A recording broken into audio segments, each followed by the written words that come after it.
Assalamualaikum warahmatullahi wabarakatuh. Banyak sekali pertanyaan jamaah, Ustadz kasih kami channel untuk kajian anak-anak muda. Di antara anak muda berasal dari Aceh, luar biasa, channelnya Maulizul Akbar Nak. Tonton, subscribe, like, share, komen. Assalamualaikum warahmatullahi wabarakatuh.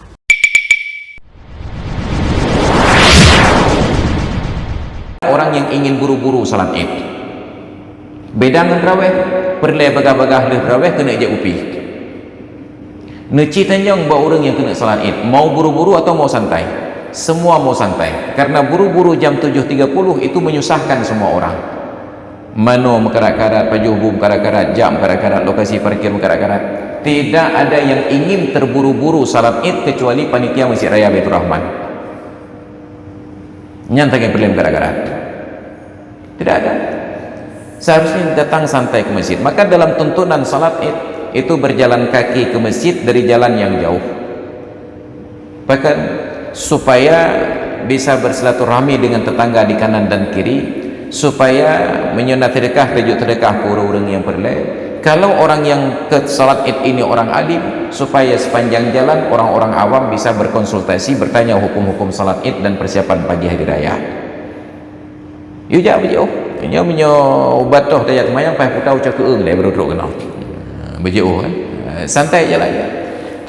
Pulang dari jalan yang dekat.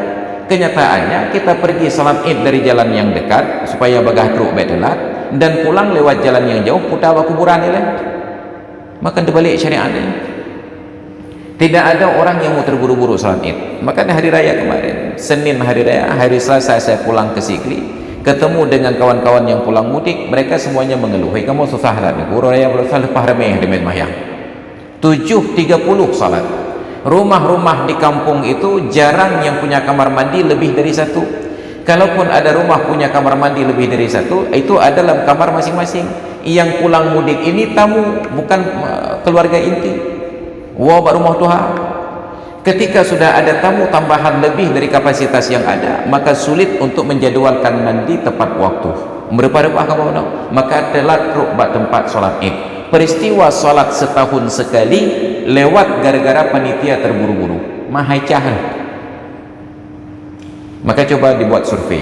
Kita mau solat Id buru-buru atau mau santai? Padahal di dalam tuntunannya untuk Idul Fitri sunat ditunda salat Id sampai naik matahari kadar 2 galah.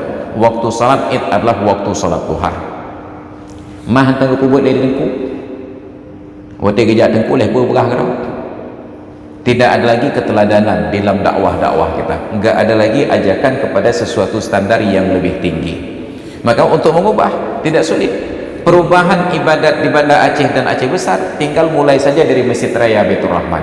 Nya Masjid Raya kepegat pengumuman salat Idul Adha nanti di Masjid Raya dimulai jam 8. Nyan ubena masjid di Aceh akan buat penyesuaian.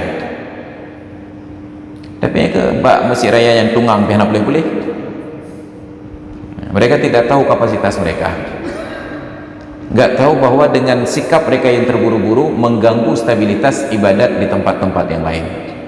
Anda tuh apa ni? Nah, hal-hal yang kecil saja tidak mampu kita perbaiki, padahal itu tidak perlu undang-undang khusus. Hanya mereka saja mau mengalah sedikit untuk keinginan masyarakat ibadat lebih lapang. Padahal Masjid Raya itu kondisinya memungkinkan jemaah sampai truk kena buat simpang Surabaya. Haitun lah masjid sambung sampai kena buat jembatan Surabaya. Makan hayat salat Id mana?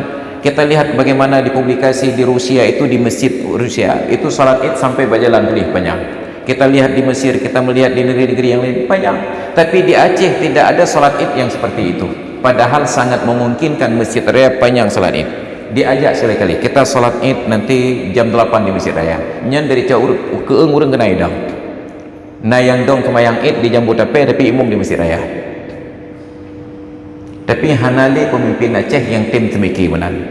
Makanya ke depan pilih saya. Anjur rakan. Anjur rakan ahli. Gimana tadi? Partai kenapa PNA? Ya, ini hadirin dan hadirat sekalian yang dirahmati Allah, itu kondisi kita. Maka perlu didakwahkan, diprovokasi terus-menerus. Insya Allah nanti akan banyak orang yang mempunyai ide yang sama sehingga mampu untuk kita eksekusi dalam pelaksanaannya.